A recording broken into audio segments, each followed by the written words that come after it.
warahmatullahi wabarakatuh. Selamat pagi semuanya. Bagaimana kabarnya hari ini? Alhamdulillah hari ini hari Senin 9 Maret 2026. Kelompok 4 yang beranggotakan Aptasya, Akhirul Karimah, kemudian Kasmira Maulidya, Citra Nindya, kemudian Buya Putri, Nabila Alista, Olivia Rahma, Wafa, dan Zahra Fatina. Ya, kelompok 4 akan mempresentasikan tugas manajemen strategik dengan judul analisis manajemen strategik Meta Platform Incorporation di bawah kepemimpinan Mark Zuckerberg. Ya. Oke, sebelum mulai kuliah, marilah kita berdoa menurut agama dan kepercayaan masing-masing. Berdoa dimulai.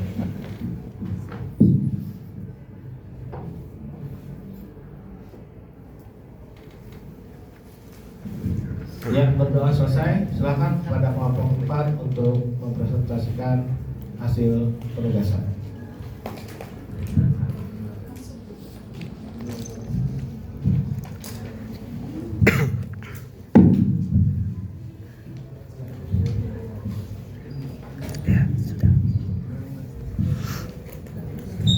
Baik teman-teman, di sini kami kelompok 4 ingin mempresentasikan analisis manajemen strategi Meta Platform di bawah kepemimpinan Mark Zuckerberg.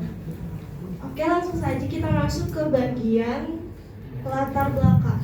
Perkembangan teknologi informasi di era globalisasi dan revolusi industri 4.0 membuat lingkungan bisnis menjadi semakin dinamis, kompleks, dan penuh ketidakpastian.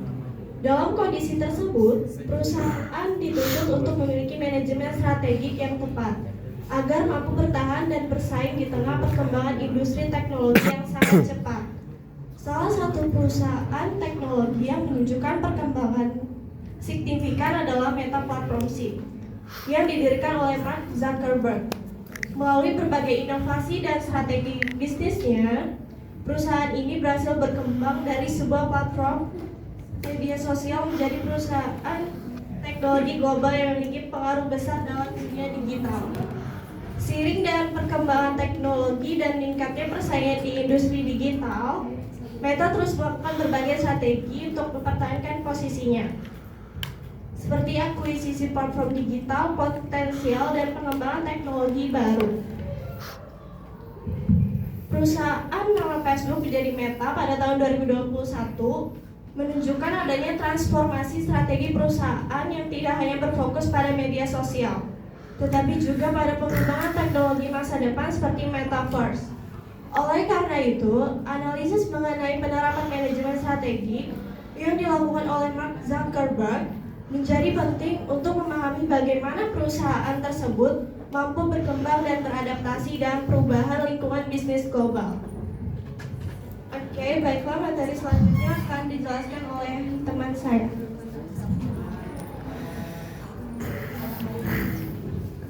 Baik, selanjutnya kita masuk ke profil tokoh pendiri Meta.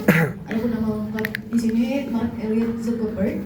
Tempat tanggal lahir di White Plains, New York, 14 Mei 1984 dengan kewarganegaraan Amerika Serikat. Adapun pendidikan yang ditempuh oleh Mark yaitu Harvard University, jurusan Computer Science dan Psikologi, tapi tidak diselesaikan. Dan profesinya sekarang yaitu pengusaha teknologi, programmer, dan CEO Meta Platform. Pada tahun 2004, Mark bersama teman-temannya mendirikan Facebook saat menjadi mahasiswa di Harvard. Kemudian perkembangan perusahaan Facebook kemudian berkembang menjadi salah satu platform media sosial terbesar di dunia. Perubahan perusahaan pada tahun 2021, Facebook resmi berganti nama menjadi Meta Platform dengan fokus pada pengembangan teknologi Metaverse. Adapun peran utama dari Mark yaitu sebagai pendiri, Chief Executive Officer atau CEO dan Chairman Meta Platform. Selanjutnya saya serahkan ke Pak Materi.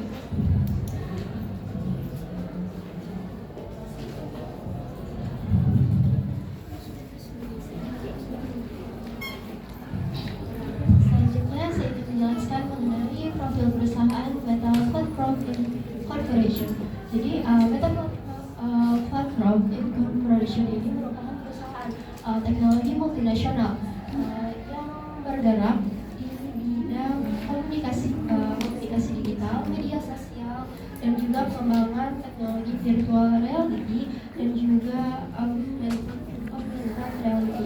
Jadi Meta ini sebelumnya dikenal sebagai Facebook Incorporation. Nah, Facebook ini mengganti namanya menjadi Meta pada tahun 2021. Nah, jadi perubahan nama tersebut mencerminkan fokus baru pada perusahaan Meta dalam mengembangkan teknologi metaverse. Jadi metaverse ini merupakan lingkungan digital yang memungkinkan manusia berinteraksi di dunia virtual yang terhubung dengan dunia nyata. Jadi Facebook ini pertama kali dikembangkan oleh Mark Zuckerberg pada tahun 2004 saat masih menjadi mahasiswa di Harvard University. Jadi pada awalnya platform ini hanya digunakan oleh mahasiswa di Harvard yang berisi data mahasiswa tersebut. Nah, kemudian Facebook ini berkembang ke berbagai universitas di Amerika Serikat dan juga Kanada. Nah, hingga tahun 2006 Facebook ini dibuka untuk masyarakat umum. Nah, pada saat itu syaratnya hanya berusia di atas 13 tahun. Nah, dengan seiring perkembangannya Facebook ini, perusahaan Facebook terus memperluas ekosistem digital mereka dengan melakukan inovasi dan juga melakukan akuisisi. Salah satunya yaitu mengakuisisi Instagram pada tahun 2012 dan juga WhatsApp pada tahun 2014. Hingga saat ini Meta ini memiliki berbagai produk yang sering digunakan oleh masyarakat seperti Facebook, WhatsApp, Instagram, Messenger, dan teknologi virtual reality seperti Oculus. Jadi aplikasi ini merupakan aplikasi yang digunakan oleh miliaran orang di dunia ini. Materi selanjutnya akan saya serahkan kepada rekan saya.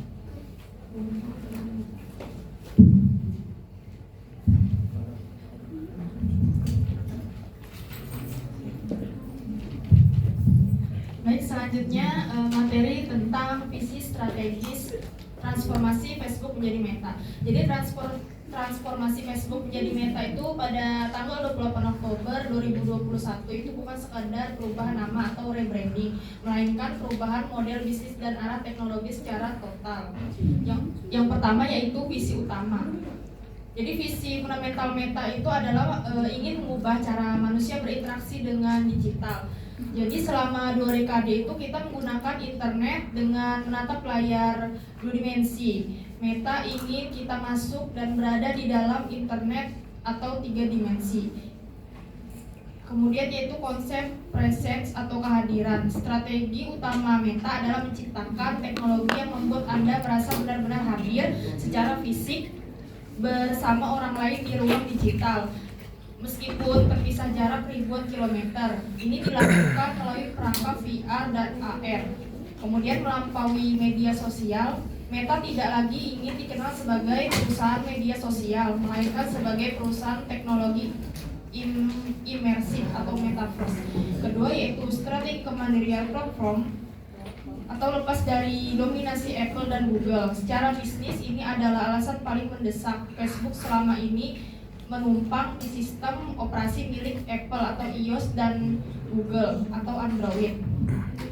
Masalahnya, ketika Apple mengubah aturan privasi, Facebook tuh kehilangan miliaran dolar karena tidak bisa melacak data iklan dengan akurat. Kemudian strateginya itu Meta menciptakan hardware sendiri atau Quest dan sistem operasi sendiri atau Horizon OS. Nah, dengan memiliki perangkat keras dan sistem operasi sendiri, Meta itu menjadi tuan rumah yang menentukan aturan mainnya sendiri, bukan lagi sekedar penyewa di platform orang lain. Yang ketiga yaitu struktur operasional atau family of apps versus reality labs.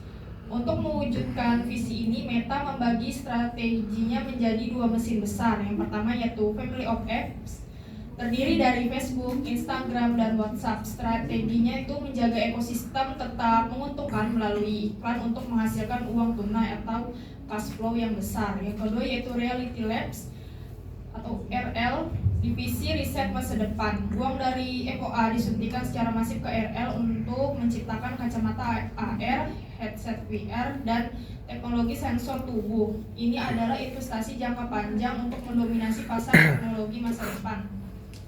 Yang keempat yaitu integrasi AI sebagai fondasi.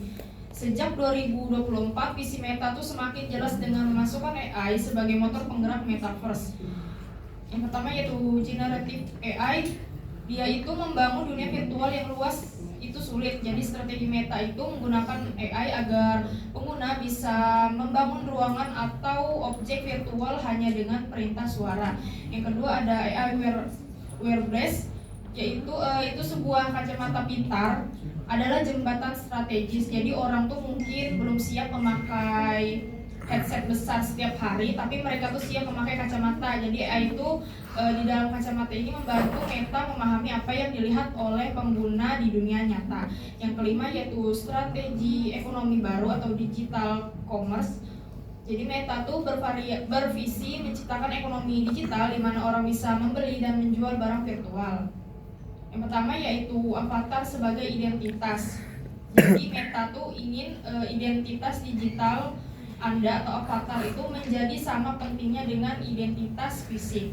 Yang terakhir yaitu pasar virtual. Strateginya adalah membangun toko digital di mana brand seperti Nike atau Prada itu menjual barang digital kepada para penggunanya, menciptakan aliran pendapatan baru selain iklan. Selanjutnya saya serahkan ke rekan.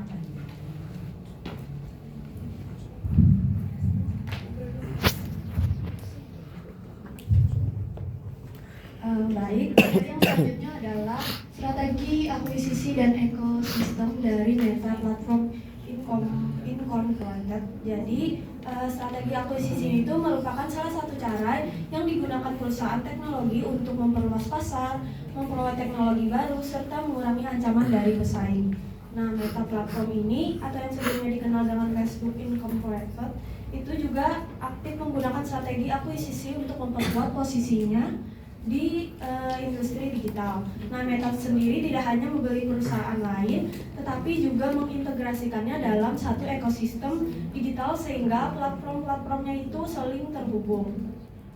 Nah, strategi ini tuh menciptakan network effect, yaitu kondisi di mana nilai suatu platform itu tuh meningkat seiring dengan bertambahnya jumlah pengguna dan keterkaitan antar layanannya. Nah, filosofi dari Meta tersebut berfokus pada early stage identification, yaitu mengakuisisi perusahaan rintisan yang memiliki potensi berkembang sebelum menjadi pesaing yang sangat besar. Nah, tujuan dari strategi ini antara lain yang pertama adalah untuk eliminasi ancaman kompetitif, yang dimana Meta mengakuisisi aplikasi yang mulai menarik perhatian pelanggan agar tidak berkembang menjadi pesaing yang sangat kuat. Terus yang kedua adalah diverifikasi demografi pengguna. Dengan melalui akuisisi ini, Meta dapat menjangkau segmen pengguna yang berbeda, misalnya untuk generasi muda dan untuk pasar global. Terus yang ketiga adalah akselerasi teknologi. Jadi dengan adanya akuisisi ini dapat membantu Meta memperoleh teknologi baru seperti artificial intelligence atau AI dan virtual reality atau VR. Dan yang keempat yaitu adalah sinergi big data. Dari data-data berbagai platform itu tuh dapat digabungkan untuk meningkatkan efektivitas sistem periklanan Meta. Terus akuisisi yang pertama yaitu adalah akuisisi Instagram. Pada tahun 2012 Meta itu mengakuisisi dengan nilai sekitar 1 miliar US dollar. Pada saat itu Instagram masih merupakan startup yang berkembang tapi sangat populer karena fokus pada berbagi foto dan konten visual melalui perangkat mobile. Terus Meta sendiri itu melihat bahwa tren media sosial itu mulai bergeser dari yang awal mulanya teks itu ke foto dan video, sehingga akuisisi ini tuh merupakan langkah strategis untuk mempertahankan pengguna. Nah, setelah diakuisisi, Instagram tuh terus berkembang dengan berbagai fitur baru seperti Instagram Stories, Instagram Reels dan Instagram Shopping. Nah, fitur-fitur ini tuh tidak hanya meningkatkan interaksi pengguna, tetapi juga membuka peluang bisnis bagi kreator dan pelaku usaha. Saat ini Instagram memiliki lebih dari 2 miliar pengguna aktif bulanan dan merupakan salah satu sumber utama dari pendapatan Meta melalui perikanan digital. Selain itu, Meta juga memanfaatkan ekosistem Instagram untuk meluncurkan Threads pada tahun 2013 sebagai strategi untuk bersaing di pasar microblocking. Terus yang kedua yaitu adalah akuisisi WhatsApp. Pada tahun 2014, Meta mengakuisisi dengan nilai sekitar 19 miliar US dollar yang telah menjadi salah satu akuisisi terbesar dalam industri teknologi. Nah, WhatsApp pada awalnya itu merupakan aplikasi pesan instan yang cepat, sederhana dan aman karena menggunakan sistem end-to-end encryption untuk melindungi privasi pengguna. Nah, Meta tuh melihat bahwa potensi besar dari WhatsApp karena aplikasi ini itu memiliki jumlah pengguna yang sangat besar di berbagai negara, terutama di negara-negara yang berkembang. Pada saat ini WhatsApp memiliki lebih dari 2,7 miliar pengguna aktif di seluruh dunia, sehingga menjadi salah satu platform komunikasi terbesar secara global. Nah, kemudian Meta tersebut mengembangkan WhatsApp tidak hanya untuk aplikasi komunikasi pribadi, tetapi juga mengembangkan platform komunikasi bisnis melalui berbagai layanan seperti yang pertama yaitu adalah WhatsApp Business, yang dimana ini tuh memungkinkan pelaku usaha berkomunikasi langsung dengan pelanggan. Terus yang kedua adalah WhatsApp Cloud MV, yang dimana ini membantu perusahaan besar untuk mengotomatisasi layanan pelanggan. Nah, maka dengan perkembangan ini WhatsApp tuh kini menjadi sarana penting bagi komunikasi antar bisnis dan konsumen. Terus yang terakhir yaitu adalah akuisisi Oculus VR dan visi Metaverse.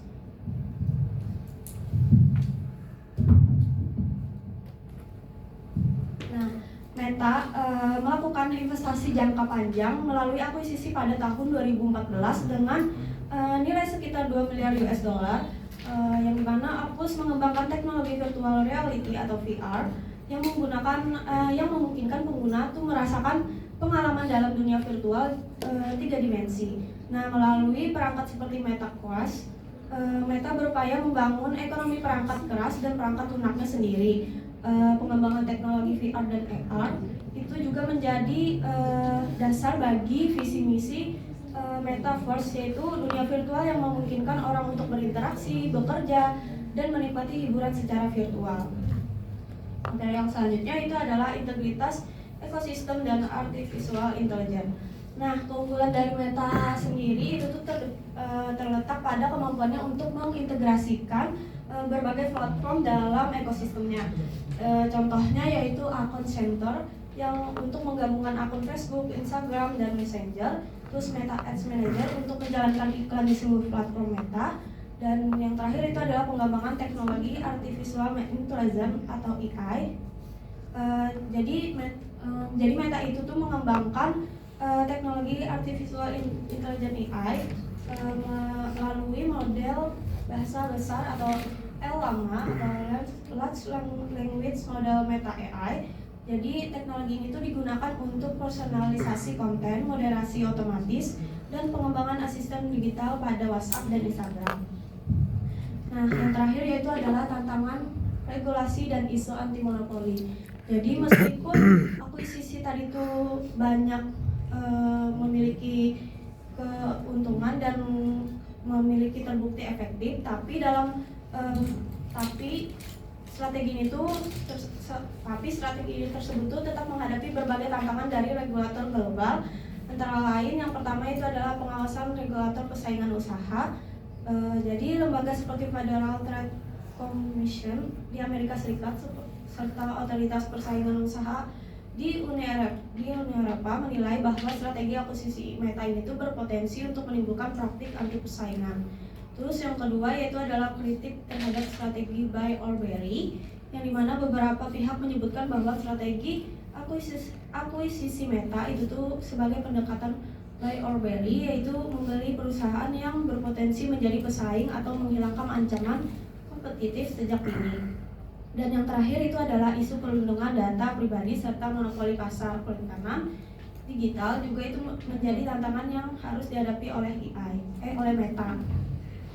Selanjutnya materi yang selanjutnya akan saya serahkan ke teman saya.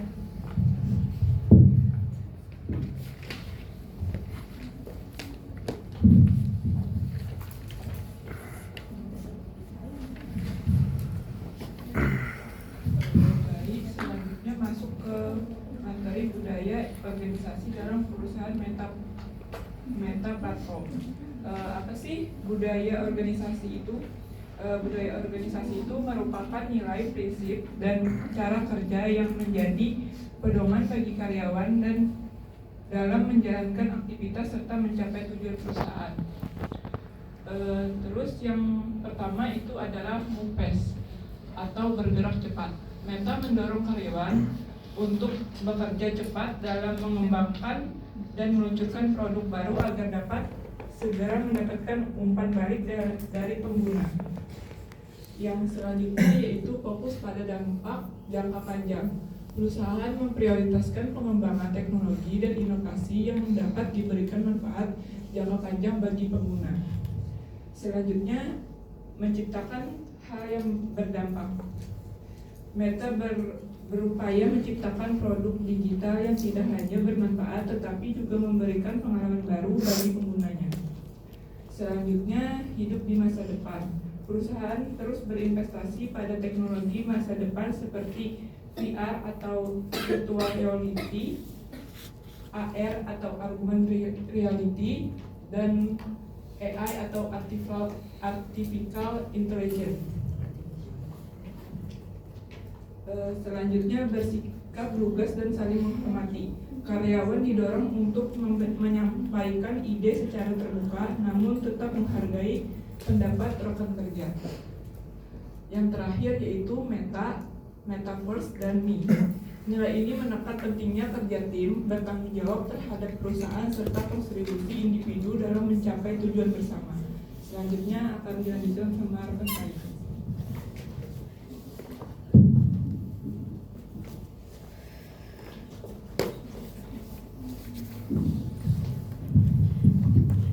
Selanjutnya ada materi analisis SWOT.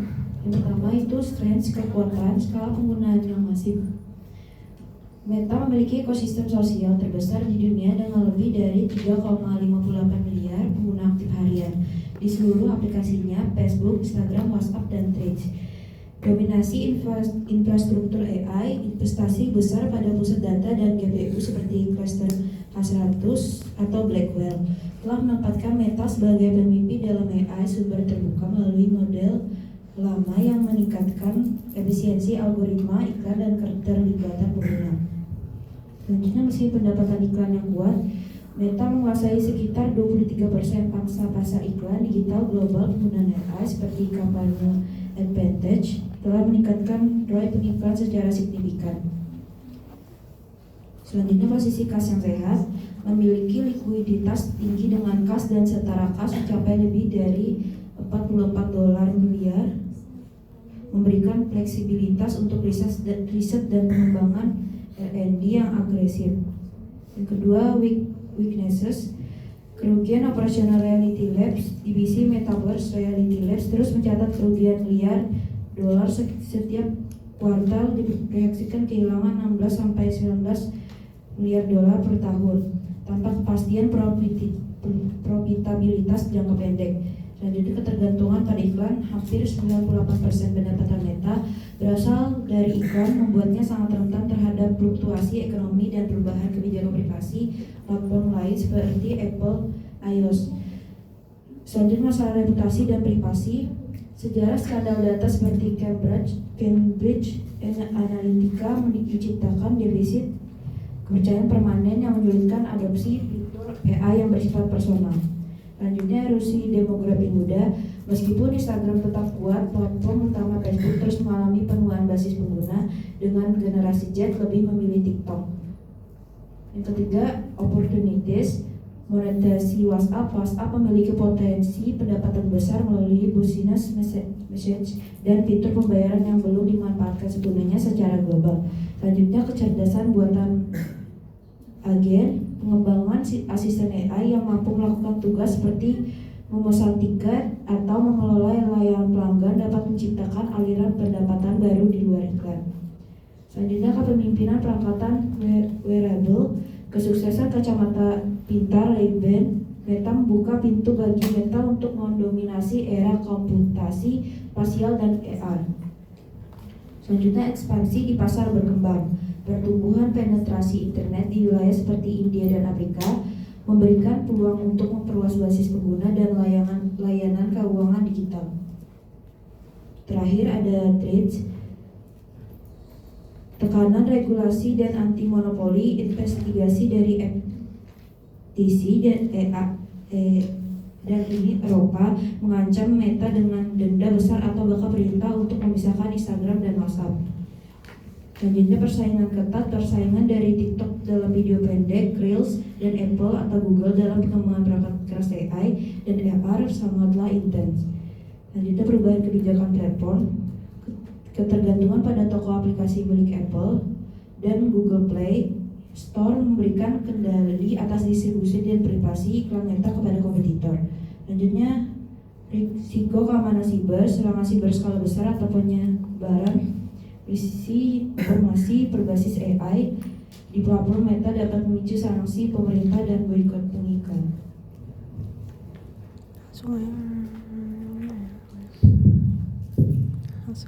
Selanjutnya masuk ke sesi tanya jawab.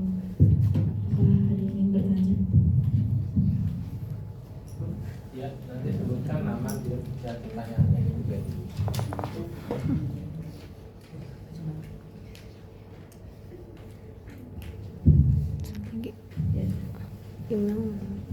Email dulu.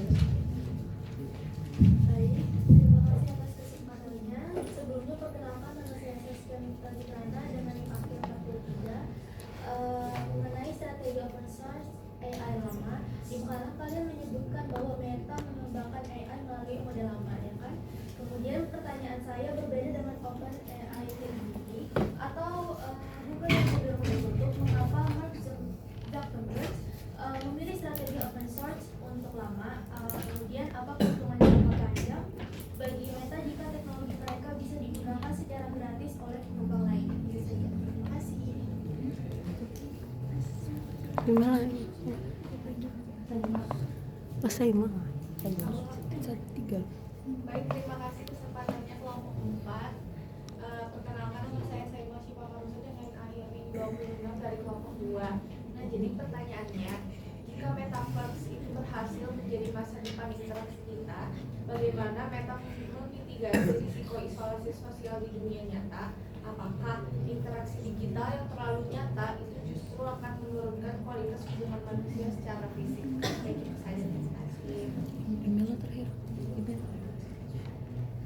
Baik, perkenalkan nama saya Imelda Agnesia dengan akhir NIM 39. Jadi pertanyaan saya adalah, kan di zaman sekarang ini sudah muncul pesaing-pesaing seperti TikTok yang sangat populer di kalangan generasi muda. Bagaimana Meta harus menyesuaikan strategi agar produknya tetap relevan? Baik, itu dari pertanyaan saya. Terima kasih. Ya, menjelaskan.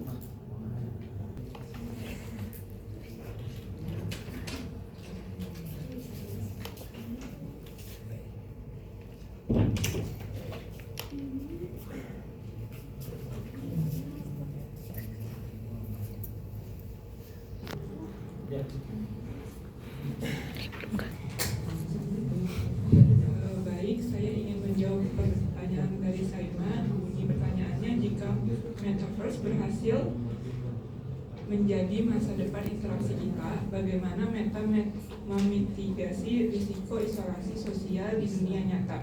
Apakah interaksi digital yang terlalu nyata justru akan menurunkan kualitas hubungan manusia secara fisik? Menurut saya, jika Metaverse menjadi masa depan interaksi digital, Meta perlu memitigasi risiko isolasi sosial dengan merancang teknologi yang tidak menggantikan kehidupan nyata tetapi melengkapinya.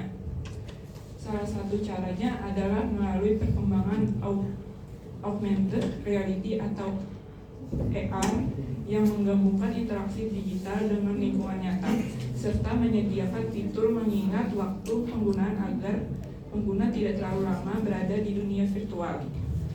Namun interaksi digital yang terlalu imersif memang berpotensi menurunkan kualitas hubungan fisik jika digunakan secara berlebihan. Oleh karena itu, metaverse sebaiknya digunakan sebagai sarana pendukung komunikasi jauh, bukan pengganti interaksi tatap muka di dunia nyata. Apakah terjawab? Baik, sudah terjawab. Terima kasih.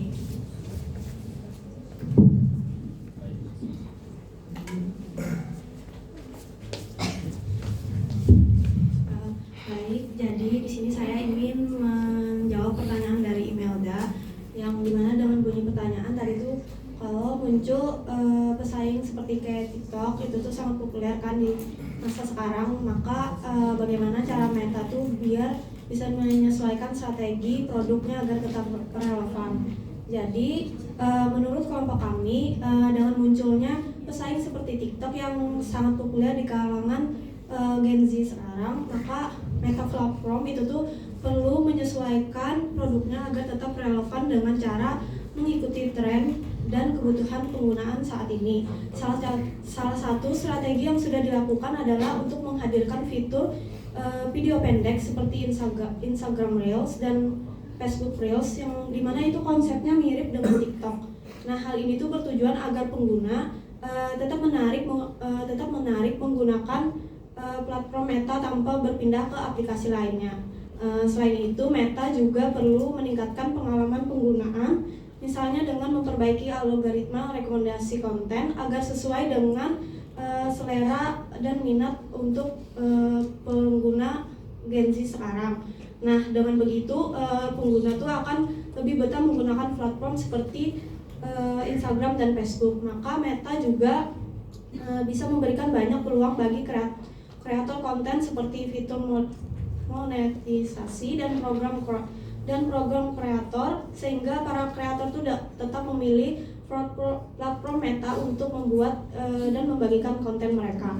Nah, jadi strategi utama Meta agar tetap relevan adalah untuk mengikuti tren konten yang disukai generasi muda dengan meningkatkan teknologi rekomendasi konten serta mendukung kreator agar konsisten terhadap platform mereka agar tetap aktif dan menarik. Baik, itu saja jawaban yang bisa saya berikan. Apakah ada yang ingin menambahkan? Terima kasih.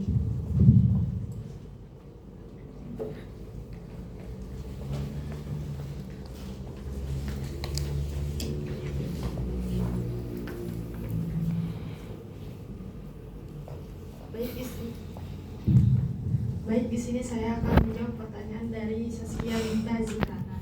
Bunyi pertanyaannya, berbeda dengan OpenAI atau ChatGPT atau Google yang cenderung tertutup, mengapa Mark Zuckerberg memilih strategi open source untuk Llama? Apa keuntungan jangka panjang bagi Meta jika teknologi mereka bisa digunakan secara gratis oleh pengembang lain? Jawabannya, menurut saya alasan Mark Zuckerberg itu memilih strategi open source untuk Llama itu karena launch model melalui Metaverse-nya itu adalah untuk membangun ekosistem AI yang lebih luas. Nah, dengan membuka akses model AI tersebut secara gratis, jadi banyak pengembang dan peneliti di seluruh dunia tuh bisa ikut menggunakan, terus juga mengembangkan dan juga memperbaiki teknologi tersebut. Jadi hal ini tuh membuat perkembangan teknologi itu menjadi lebih cepat karena dia tidak hanya dikerjakan oleh tim Meta saja, tetapi juga oleh komunitas global. Nah, keuntungan jangka panjang bagi Meta tuh teknologi mereka tuh bisa menjadi salah satu standar yang banyak dipakai dalam pengembangan AI. Nah, kalau semakin banyak aplikasi atau sistem yang menggunakan Llama tuh, maka pengaruh Meta dalam industri AI itu juga akan semakin besar. Nah, selain itu Meta tuh juga tetap bisa mendapatkan keuntungan secara tidak langsung, misalnya dengan mengintegrasikan AI tersebut ke platform mereka seperti Facebook, Instagram, dan juga WhatsApp untuk meningkatkan layanan dan sistem iklan tuh berbasis AI. Jadi walaupun teknologinya tuh dibagikan secara gratis, tetapi Meta tuh juga mendapatkan manfaat strategis dalam jangka panjang. Itu Jum. Terima kasih.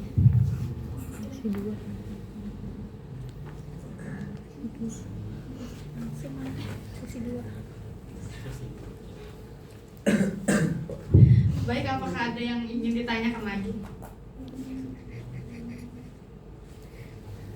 Ada yang mau bertanya?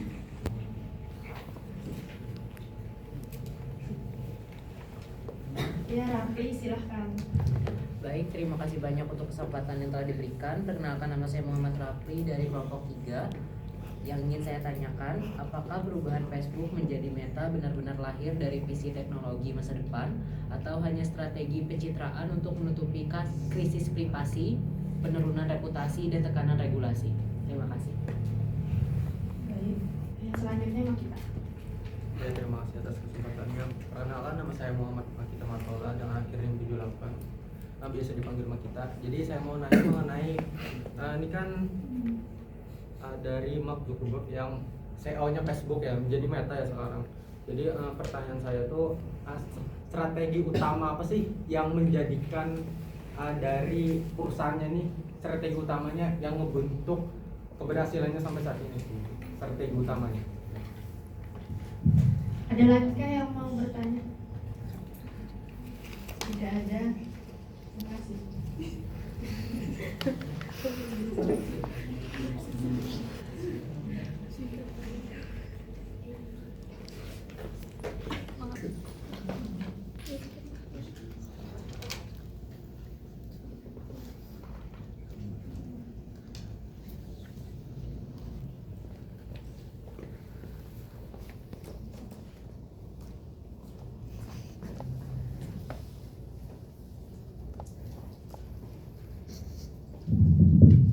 Baik, di sini saya izin menjawab pertanyaan dari Rafli dalam bunyi pertanyaan, apakah perubahan Facebook menjadi Meta benar-benar lahir dari visi teknologi masa depan atau hanya strategi pencitraan untuk menutupi krisis privasi, penurunan reputasi, dan tekanan regulasi? Jawabannya, perubahan Facebook menjadi Meta itu dapat dipahami bukan hanya sebagai wujud visi jangka panjang dalam membangun teknologi masa depan, tetapi juga sebagai langkah strategis untuk membentuk ulang citra perusahaannya. Pada saat perubahan itu dilakukan, Facebook sedang menghadapi berbagai persoalan serius, seperti krisis privasi data, turunnya kepercayaan publik, serta tekanan regulasi yang semakin kuat. Karena itu, perubahan nama menjadi Meta dapat dilihat sebagai upaya untuk menggeser perhatian publik dari masalah lama menuju narasi baru tentang inovasi dan metaverse. Namun demikian juga tidak berarti transformasi tersebut sepenuhnya hanya pencitraan. Meta juga tetap menunjukkan keseriusannya melalui investasi besar pada teknologi virtual reality, augmented reality, dan pengembangan metaverse. Jadi dapat kita simpulkan bahwa perubahan tersebut memiliki dua tujuan sekaligus, yaitu yang pertama sebagai strategi bisnis jangka panjang, dan yang kedua sebagai cara untuk memperbaiki reputasi perusahaan di mata publik. Itu saja yang bisa saya sampaikan. Untuk jawabannya apakah jelas? Jelas, dapat diterima. Terima kasih jawabannya.